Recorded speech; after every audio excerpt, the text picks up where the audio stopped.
এই বাদল, ধর না আমার জিনিস, এই বাদল দে বলছি, ধর ধর ধর। দেখ বাদল, এটা পড়বি না কিন্তু, আমার জিনিস আমাকে দিয়ে দে। এমন প্রেমের চিঠি জীবনে কোনোদিনও পাবি না। সবাইকে এমন সুন্দর একটা জিনিস থেকে বঞ্চিত করা ঠিক হবে না। সবার সামনে তুই এটা পড়বি না বাদল। এতে লজ্জার তো কিছু নেই, আমরা সবাই সবার ঘটনা জানি, বরঞ্চ এই প্রেমের চিঠি থেকে নতুন কিছু অভিজ্ঞতা অর্জন করি। প্রিয় সাগর, অনেক চিন্তা করেও তোমাকে সম্বোধন করার মতন কোনো শব্দ খুঁজে পেলাম না। কোনো শব্দেই যেন মন ভরে না।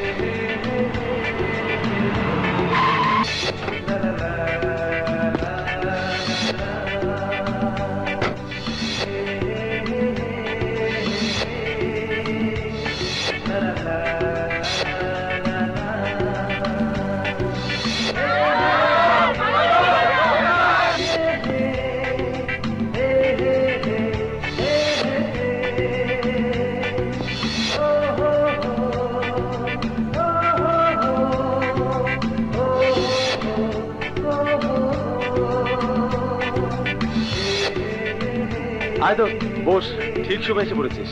যাকে নিয়ে এত বড় ঘটনা, সে না থাকলে কি জমে? তা কি নিয়ে তোমরা এত ফেটে পড়ছো? চুপচাপ আগে শোন, তারপর আলোচনা। এই বাদল, প্রথম থেকে পড় না। তা তো অবশ্যই।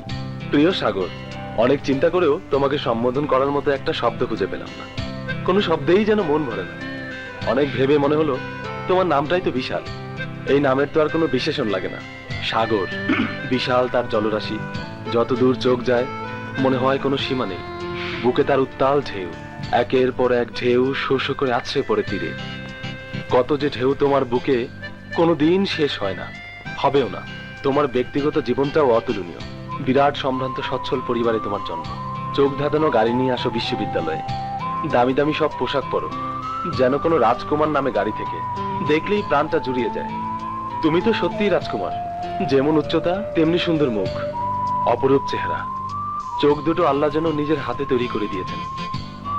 এমন চোখ যার আছেন, তার তো ভাষাও দরকার হয় না, তাকালেই সব বলা হয়ে যায়। আর মুখের হাসি মাশাআল্লাহ, জবাব ছাড়া।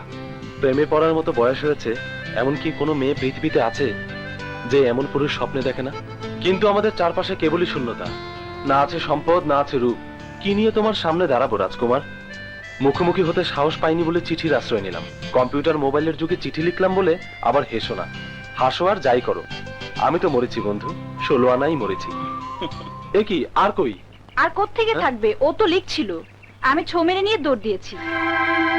কিরে বলি, তুই কাঁদছিস কেন? দূর পাগলি, আমরা তো সবাই তোর বন্ধু। কেঁদো না দোস্ত, কেঁদো না। আমরা যে গোপনে এর জন্য কত কেঁদেছি তা তো জানো না। কিন্তু তোমার এই রাজকুমার তো পাষাণ রাজকুমার, 500 ডিগ্রি তাপেও তার হৃদয় গলে না। শোনো শোনো শোনো, সবাই শোনো।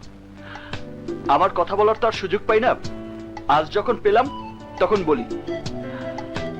আমাকে নিয়ে শুধু পলি আর রূপাই স্বপ্ন দেখে না, আরো বহুজন আমাকে নিয়ে রাতভর গবেষণা করে। কিন্তু আমি কজনকে মন দেব বলো? সবার মন রাখতে গেলে আমাকে কমপক্ষে 100 খানা বিয়ে করতে হবে। সবাই হাসো আর যাই করো, পলি কিন্তু চিঠিটা চমৎকার লিখেছে, অপূর্ব। থ্যাংক ইউ পলি। তবে আমার কারণে এত মেয়ের চোখে পানি আল্লাহই জানে। শেষ পর্যন্ত এই কপালে কত দুঃখ আছে। ক্লাসে চলি। Okay bye.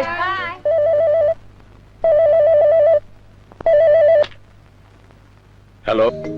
রিয়েলি ড্যাড, সত্যি আমি পাগল হয়ে যাব। কেন মাই সান, তোমার মাথায় কি কোনো সমস্যা হয়েছে? মাথায় সমস্যা মানে? এই যে বললে পাগল হয়ে যাবে। ও ড্যাড, বলো পাপ্পা, তোমার কি প্রবলেম? আমার পকেট ফাঁকা, অ্যাকাউন্ট ফাঁকা। ডোন্ট ওয়ারি মাই বয়, 1 ঘন্টার মধ্যে তোমার অ্যাকাউন্টে টাকা চলে যাবে। লাখখানেক দিলে চলবে? জি জি চলবে।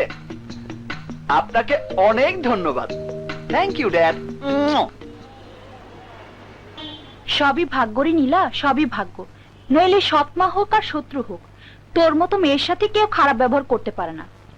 আমি যদি ছেলে হতাম না, তোকে বিয়ে করে তোর সৎমায়ের কপালে একটা লাথি মেরে তোকে আমি নিয়ে আসতাম। মাঝে মধ্যে আমার কি মনে হয় জানিস, বিষ খেয়ে মরে যাই, কেন যে বেঁচে আছি আমি নিজেও জানি। এসব বাজে কথা ভাবিস না ভাই। এত কঠিন ধৈর্য নিয়ে যখন জীবনের এতটা সময় পার করেছিস, তখন এর পুরস্কার তুই নিশ্চয়ই পাবি। আল্লাহ যদি সত্যি হয়ে থাকেন তাহলে অবশ্যই কোনো বড় পুরস্কার তোর জীবনে আসবে। জানি না, আমি যাইরি মিলে বাজার করার জন্য বেরিয়েছিলাম। দেরি হলে আবার না জানি কি অত্যাচার সহ্য করতে হয়। তোর ছবিগুলো নিয়ে যা, কত পরিশ্রম করে তোর সেশনটা করেছি, ছবিগুলো ফাটাফাটি হয়েছে। যে কোনো ছেলের চোখে পড়লে পাগল হয়ে যাবে। আসি। আচ্ছা।